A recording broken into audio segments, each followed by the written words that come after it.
youtube.com/MugenLord. Subscribe to the channel for gaming news, updates, discussion, and live streams. Signing off. Hey guys, it's Mugen Lord here, and I'm back again with another video. And today I just want to share with you guys my experience that I had with the Anthem beta over the weekend. For those of you who don't know, Anthem will pretty much be releasing by the end of February. Now the thing is, I haven't really been keeping a track on Anthem at all because it's EA, and I'm not really into most of the games that EA has put out, and especially with a lot of their practices, businesses practices, and there's been a lot of drama surrounding them. So I really stay away from EA. But the thing is, Anthem did pique my interest because I loved how when they first showed it at E3 and how visually stunning it looked, and it pretty much caught my attention with the whole mecha suits and stuff like that. But the thing that really caught my attention is when my brother Keel Lancer told me that, hey, no, actually the game is coming out in February. I thought the game had been pushed back from what I heard last time. That's how much little information that I've been following with the game. But anyway, there was a pretty much like a, I guess you could say, a private beta that happened where those who pre-ordered the game had access to the beta before it goes public, so they get to experience the game and everything. So that was the incentive to go reserve the game. Well, I didn't reserve the game because I was still had my reservations and skepticism about Anthem and the decisions that may happen later on as the game finally releases and all the reviews are out of the way and stuff. So I just wanted to hold everything on that. So luckily my brother Keel Lancer had beta keys. Now for those who pre-order the game, you get a maximum of 3 beta keys that you can give to anyone who haven't pre-ordered the game, so they can be able to step into that private beta. So my brother gave me and my brother DX Strike a key, and we got into the beta. So I definitely just want to go over to my pros and cons of what I think about the beta, and I just want to let you guys know that I'm not really into shooters, like third person, first person shooters. It doesn't really matter. So my experience may differ, and I may not pick up certain things that those of you who are heavily into shooters may pick up on. So let's just dive right into it. First, I want to go through with the pros. The pros with this game is definitely the visuals. The game looks stunning. It looks visually like stunning. It's just beautiful. I love the graphics. I love the environments. I love the water particles, the effects, and especially when your javelin does get into the water and jump out, your javelin has this like this glossy wet look to it, and I think that's pretty cool. And not only that, when you rotate the camera for so long, your character or the screen will actually blur out the background and only focus on your javelin, which I also thought that was pretty cool as well. The lighting effects from the sun, how it shines on the rocks and the mountains and everything, I also think that's pretty cool. It's just amazing. It's just stunning. And the thing is, I had played the PS4 version. I didn't play the PC. I haven't played the PS on the PS4 Pro, which my brothers and them have. And I also haven't played on the Xbox One, but for it to be on the PS4, it looks really good. So props to EA on that aspect as far as the visuals are concerned. Now let's just dive into to the experience altogether as far as the beta is concerned. When you first step into the beta, they ask you what kind of voice do you want. You want a female voice or a male voice, and based on that voice, you would pretty much be stuck with that gender throughout the entire beta. Now the thing is, I chose a female character because for me, in my opinion, when I look at the javelins, when as far as the javelins are concerned, aesthetically, they have like a feminine look to them. Especially if you think about or you look at the javelin called the Interceptor. The Interceptor, if you look at how the javelin is shaped, it's very curvy, very hippie and everything. So it has like that feminine look to it. So that's what pretty much I guess allowed me to just base that decision. Like, all right, I'm just going with a female character this time around because of how the javelins look. So I decided I just wanted to go with that. And also, it's also a funny joke when you first select your different javelins as you progress to the mission, which I'll get into later detail. Even the male character even says that this javelin right here makes his butt, you know, it made his butt look a different way and stuff like that, and he was uncomfortable about it. The Arcanists help build it. Have you ever tried using one? I'm not a lancer. I did slip into a javelin once for a moment. Didn't like the way it made my butt look. No worries, I'm sure you'll make it work. So I thought that was pretty fun. It was an indicator that how these javelins make male characters look. So that's why I decided to go with the females. Well, anyway, after you choose your gender and everything, you're pretty much thrown into this hub world. And this is where you get most of your missions from. And I must say that visually it looks beautiful as well. And when you go into the hub world, it's actually a first-person view when you go through the hub world, so you can see everything up close and personal. You can see the NPCs carrying on with their daily life and everything, and you can also get your missions from the NPCs, like I said. And plus, this hub world is pretty much for the single player story, because you're by yourself. There's no other players in the hub world. It's only you. So I guess you can get a little bit of that atmosphere, that lore of how the world of Anthem works and everything. So I think that was pretty cool. And the thing that what I really enjoy, however you customize your javelin, that's how it appears in the middle of the hub world. As you walk to it, the mechanics is prepping up your javelin for you to be able to just jump into it and begin missions. So I think that is pretty cool. Now, gameplay. This is what you guys want to hear. Gameplay. Now, as far as the gameplay is concerned, it's like your traditional multiplayer grindy type of action role-playing game. I know you played a lot of them. You got games like Borderlands, you got all kinds of games like Diablo. These games is where you just grind out, collect loot. Story in most of these games pretty much plays the background, but in this case we don't know much about the story because this is only the beta, and if you play games like Destiny you would know. So as far as the gun mechanics, it feels like, to me, in my opinion, your traditional third-person shooter. You know, you press the L2 to fire your weapon and everything.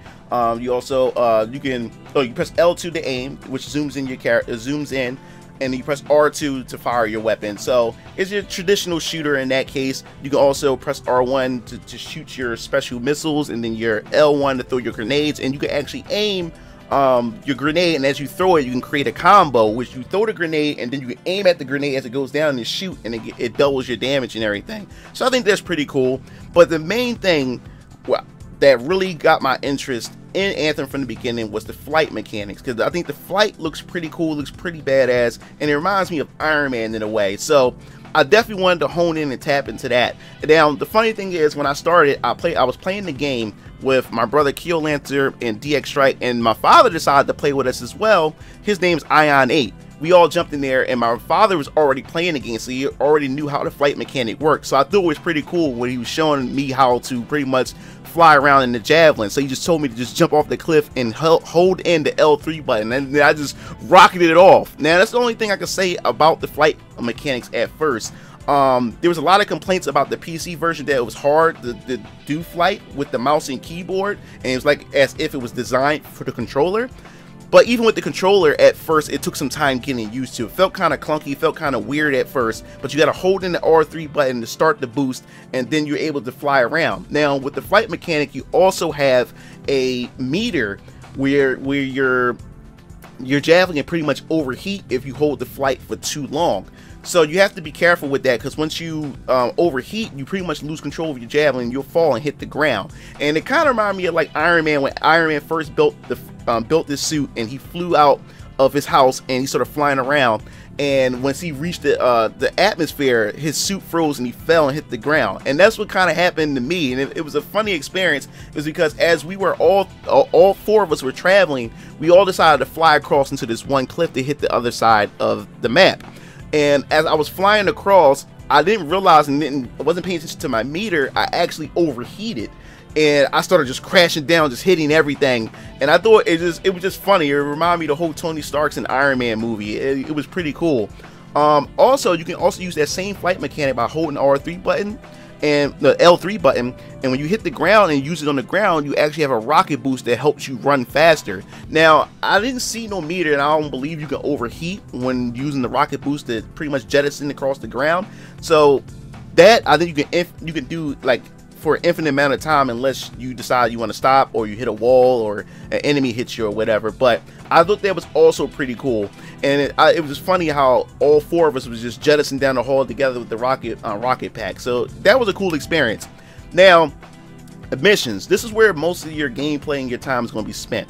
Once you pretty much select your javelin, you and a group of other players or your friends, y'all hop into a lobby, and the leader of the party pretty much selects the mission. Now we select the triple threat mission. And once we dived into the mission, they pretty much give you this load screen, which I thought was pretty cool, showing your javelin pretty much loading and booting up, and it turns and look at the screen. It reminded me of Iron Man. It's just, I keep saying it, but it reminded me of Iron Man. I thought it was pretty dope. But yeah, they drop you into the mission. And so my brother Keel Lancer, DX Strike, and my father Ion 8, we started a triple threat mission, and we started just, you know, we took off. We just started flying. As we started flying through the canyons and everything, we landed, hit the ground, started hitting the different enemies, and our goal was to pretty much find this one point. Once you reach the point, we had to defend the point. Now, some of the missions, some of the objectives in the missions requires you to find a particular item or carry object from one point to the other, or defend the point. So there's different objectives that you have to do within a mission, and that was what we had to do. We had to meet these, we had to find these 3 enemies. They were pretty much made up of the Storm class, and I guess they represented the triple threats, because the 3 of us, when we got there, we pretty much wrecked house. We went in there and we started just wrecking house. We started destroying everything. And what I like about the game is the game really does put emphasis on teamwork and cooperation. You really have to cooperate and communicate with your teammates, and that's why I love multiplayer games like this, because I'm not really a PvP guy. I'm more like a PvE. I think that's how you say it. I like to play with other players, and we do you know, we go play the story together, we do mission objectives together, because I just think it's much more fun than to want to always be competitive, you know, against your friends or competitive against other players. I like to just chill, relax, and just get into that experience and have a good time than trying to compete against others all the time. So I thought that was pretty cool. But another thing I didn't expect to come from the missions in Anthem, especially in the third-person shooter, the game had puzzles.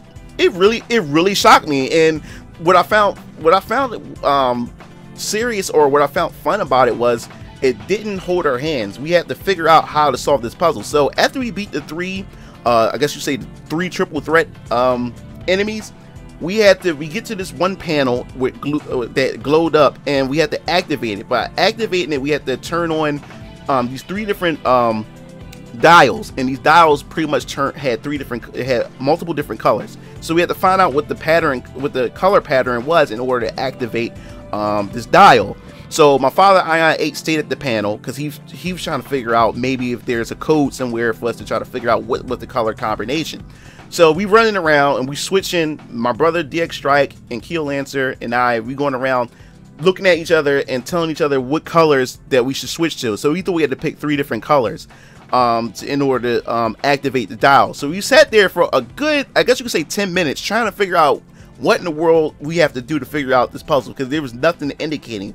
But for some reason, DX Strike had found near each panel there was a color that glowed near the panel, which was, I didn't see it at all. Keel Lancer didn't see it all, but luckily DX Strike did. He found it, and it gave us the pattern of where we put of what colors we put to switch to in order to get the dial, the panel to glow up. And that was pretty much it for that mission. But it was pretty cool, and we had to fight a ton of enemies on our way getting there to the triple threat, and then solving the puzzle. So I thought it was pretty dope. And then after that, after you complete a mission, you get pretty much a treasure box that lands and hits the ground, and you get loot from it. And then after that, you get like a rating of how many medals you get, your score, and how well you did and everything. So I guess you say in that regards there is some competitiveness. You're ranked by your actions and how you defeat the enemies and other things that you do as far as cooperation is concerned. So yes, there is some competitive aspects in that regard. So if you guys are into trying to show off or trying to get the most rankings as far as points is concerned at the end, I think that's something there for you to I guess you could say enjoy in that aspect. And then after that, you get to choose your loot that you can pick up at the end of the mission. Then the second mission, this is where things started getting a little bit tricky, because like I said, which I get into my cons, the beta was really hard as far as trying to get into a game and loading and everything. So we didn't get a chance to really try out the different classes, because classes really does play a big part in how you deal with your missions and everything. And I'll give you a perfect example. You have pretty much 4 different classes. You have your Storm class, which is like your magic base. You have your Standard class, which is your Ranger. You have your Colossus, which is your tank. And then you have your Interceptor, which is like your damage dealer. high speed, doesn't really have much defense or anything, and it also had physical, actual melee attacks, as opposed to using guns all the time. And the thing is, depending on what class you use, pretty much determines the outcome of your mission, how successful or how fast you get through the mission. And because, like I said before, we had a hard time getting connection sometimes, or we kept getting booted out the game. We didn't get you to really explore that aspect as far as the class is concerned. So we all dived into the second mission as Rangers, and oh my god, when I say, and we had normal difficulty, we were getting destroyed because it was swarms and swarms of enemy. Because there was this one point where we had to find these yellow glowing sprites, and we had to take them to this drop-off point in order to progress through the level.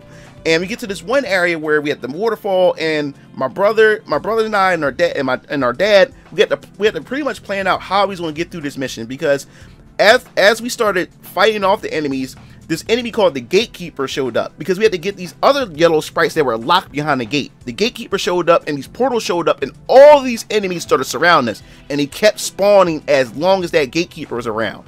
And we sat there for 20 minutes because we didn't have the right classes with us. We didn't have a Colossus, we didn't have an Interceptor or a Storm. All we had was all four of us were Rangers, and it was like ridiculous. And then after we defeated that, we want to get into this one point where we had to actually go into a cave, and we had to dive underwater, which I thought was pretty awesome. And you know, if you guys know me, I have a phobia when it comes to like water, especially at water levels, like underwater levels, and like in every game I freak out or whatever like that. And my brothers and them were standing there, and he said, "Yo, we got to go in the water." I said, "We do?" He said, "Yup." And we all just dived in the water. Did you say underwater? Underwater. Oh my god. Oh my god, I can't. And I can say one thing, the controls are pretty wacky underwater. Like, the controls are stupid. I'll just let you know that. The controls is horrible underwater. The controls is getting me. There we go, I see y'all. Yeah, follow the egg lights. There we go. There we go. There's the egg source. There we go, bad. But after we got out of the water, we got deeper into the cave, and we ended up running into these panels that we had to take these objects, these stones, and we had to carry them from one point to the other to open up this device that can take us to the next area. And then once we got there, we had to fight this insect boss, which I thought was pretty cool. We all had to look down, and we all flew down, and all of these bugs came out, and it took us 30 minutes to fight that boss, because like I said before, we weren't prepared at all. Going against this boss, it took us 30 minutes because we was not prepared. Because if we had like a Colossus, or if we had a Storm or Interceptor, I think we would have definitely handled it this mission a whole lot better and much faster. But it took us 30 minutes to fight this boss, and we had to break the 3 different shells that it had on his back, and then we had to constantly shoot him from the back in order to damage her, because in the front she had this heart-like shell which took less damage. And oh boy, we were dying left and right, picking each other back up, picking each other back up, and it took us about 30 minutes. That was a long fight. So it made us realize that yes, the different classes does play an important role in this game, which I like about it, because like, I'm into RPGs, I'm into different like classes and the class system and stuff like that. So classes will definitely play an important role. Now, as far as the classes is concerned, and which one I do like, I did unlock Storm, because our goal was, with my brothers and my father, was to pretty much all of us unlock the different classes, and we choose the variety of different classes within the mission. So I unlocked Storm. Keel Lancer wanted to try out Colossus because he wanted to be the tank, and my brother DX Strike pretty much unlocked the Interceptor.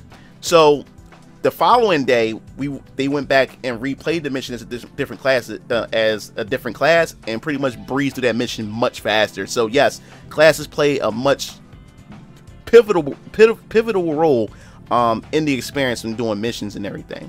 Now, last but not least, I definitely want to talk about the Javelin customization. This is one of the most robust customization I've seen in a long time, especially in a AAA title where customization is pretty much limited. And if you do want extra customization items for your character and everything, you have to pay for it through microtransactions and DLC.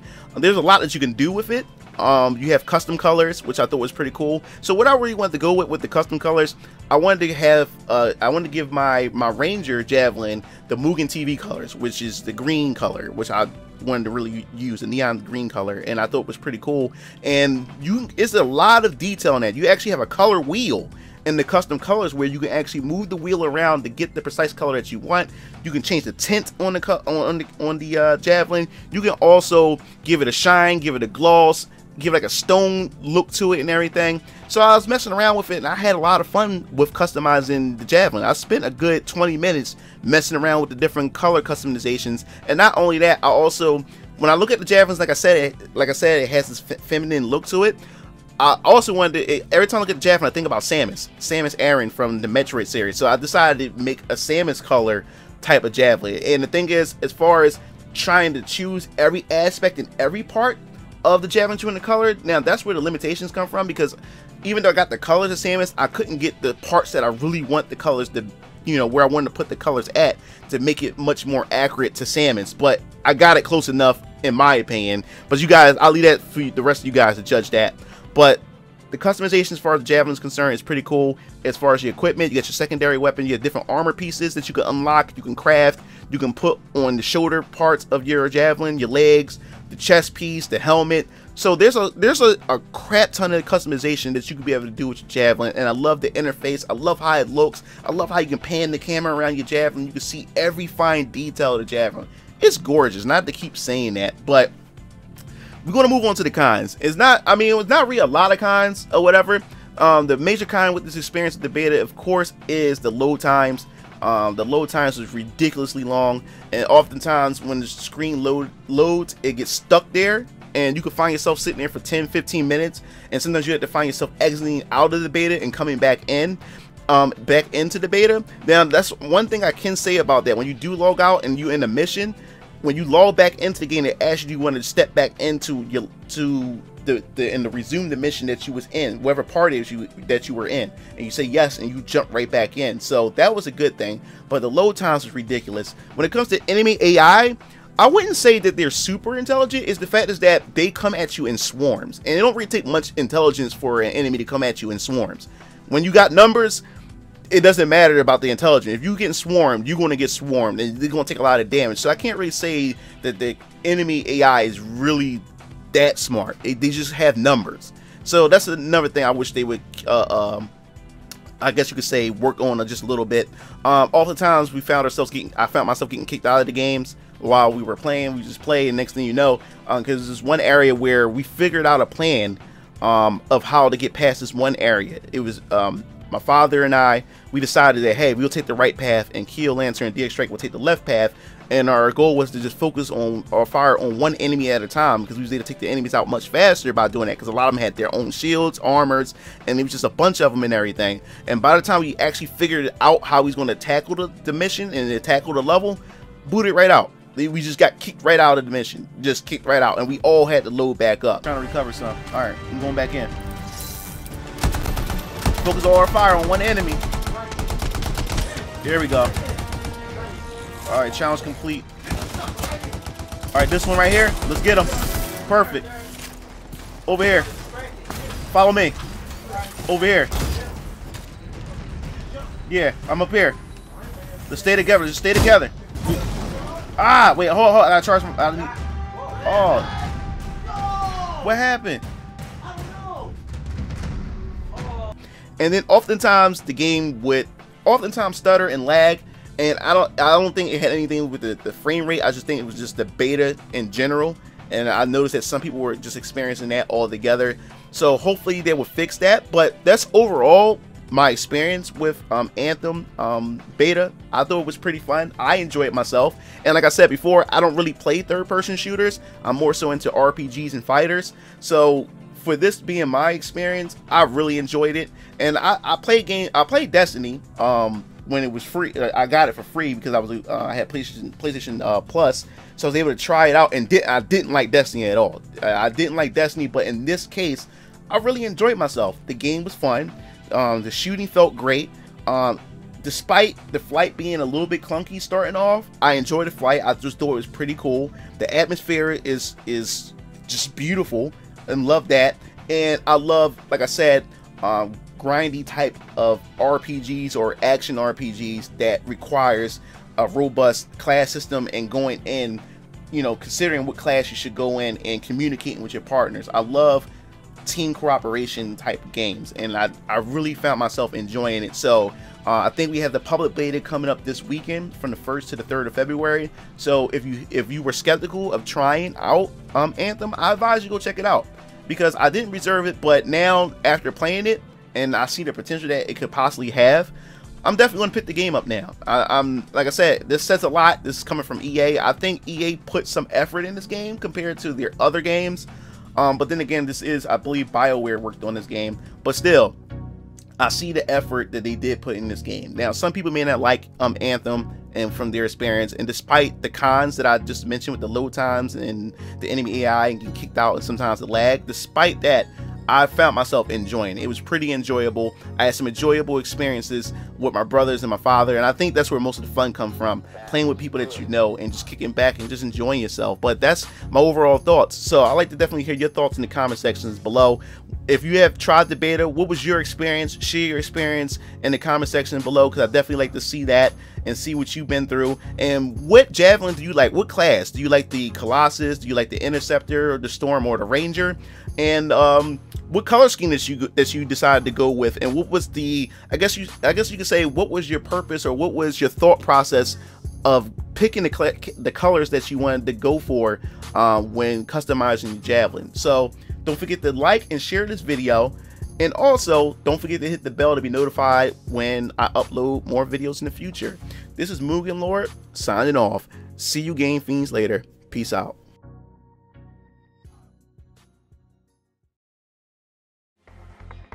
It looks like you reached the end of the video. Well, while you're at it, check out some of my other discussion videos by clicking on the annotations below, and don't forget to follow me on other social media platforms to stay up to date with future content. Signing off.